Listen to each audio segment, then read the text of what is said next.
ఓం నమో వెంకటేశాయ. రేపు మార్గశిర శుద్ధ ఏకాదశి. దీనినే మోక్షద ఏకాదశి అంటారు.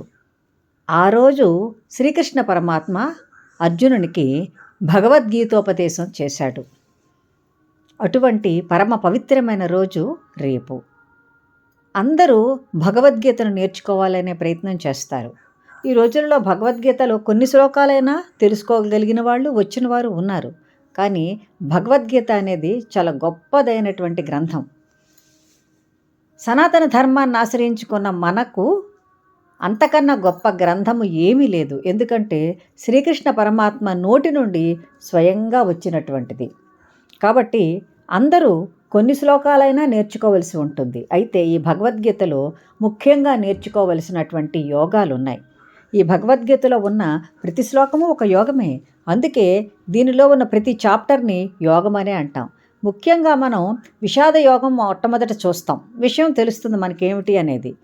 తర్వాత సాంఖ్యయోగం చూసినప్పుడు కొంత విషయం మరింత గ్రహణకు వస్తుంది. అంటే జీవితం అంటే ఇదే కదా, ఎలా ఉంటుంది కదా అని తెలుసుకోగలుగుతాం. అయితే పరమాత్మ తత్వం ఏమిటి, పరమాత్మ ఎక్కడుంటాడు, ఎందులో ఉంటాడు, సర్వము వ్యాపించి ఉంటాడు పరమాత్మ అని మనం అనుకుంటాం కదా, అది ఎలా, ఏ ఏ రూపాలలో ఏ ఏ విధాలుగా ఉంటాడు, పూర్తిగా విరాట్ పురుషుడు అతడు, సర్వము అతని అనేది తెలుసుకోవాలంటే మాత్రం 10th చాప్టర్ అంటే విభూతి యోగం తప్పకుండా నేర్చుకోవాలి. అదే గీతాసారం. మీరందరూ కూడా రేపు గీతా జయంతి అని రేపు అంటాం కాబట్టి మీరందరూ కూడా గీతా జయంతి నాడు శ్రీకృష్ణ పరమాత్మను పూజించుకుని 1-2 భగవద్గీత శ్లోకాలైనా చదువుకోండి. అనంతమైనటువంటి పుణ్యాన్ని పొందండి.